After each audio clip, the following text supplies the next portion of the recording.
ځوانۍ په دور کې چې یو کس ستا راپاسي هغه لومبی څوک د هغه دی چې بچوله به ورځ څنګه پیدا کړم او تاسو هغه غیور خلک یې چې تاسو نن دې میدان ته راوتي یې تاسو سره د خپل ځان هم غم دی او د قوم هم دې سره غم دی نن که تاسو راوتي یې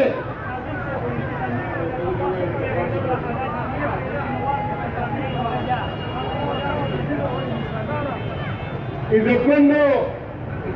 نن چې په موږ باندې دا کوم حکومت مسلط دی د دې حکومت دپاره په ملک کې داسې خلک ته راوستو دپاره دا یو علمي سازش و د دې دپاره یهودیانو ډېرې زیاتې چندې کړې وې د دې دپاره علمي میډیا اخیستې وه او هغه وجه وه تاسو یو منشورونه جوړ کړی او داسې خبرې به کولې چې زموږ نوجوان طبقه چې کومه د 18-25 ساله پورې وو هغوی به داسې ماحول جوړ کړی چې هغوی په دې نه پوهېده خلاصات او بسمهر به یې لګو هغوی د دې نه نه خبر چې موږ دا وخت چاله ورکوو عزتمندو نن سیاسي خبره نه ده نن د یو جومات سیاسي خبره نه ده نن د یو ملک د بقا خبره ده نن قوم بیدارول پکار دی چې دا خبره د قوم د بقا خبره ده نن حکومت او په هغه بیروني اجنډا باندې په سوچي سمجي سازش باندې په دې ملک کې داسې افراطفي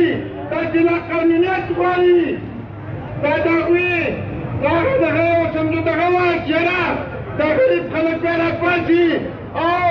په دې ملک کې یو دا کوراج او داسې جوړ شي یا د خپلو بچو د خېټې لپاره په پردي کورونو ورننوځي او ځان له تېروتۍ رالي دا هغه نتیجه ده چې دلته راګراني کومه راځي دا مصنوعي طور باندې پیدا شدونه کوي او دا حالات دې ته جوړوي چې قوم راپاڅي او منتشر شي او دا قانونیت په ملک کې پیدا شي عزتمندو نن ما ستا خبره یوازې نه ده د ټول قوم خبره ده نن هغه محب وطن هغه کس په محب وطن لیدي چې نن راشي او د دې ګانې خلاف د دې دا قانونیت خلاف دا عوامو سره په سړکونو باندې لوګېږي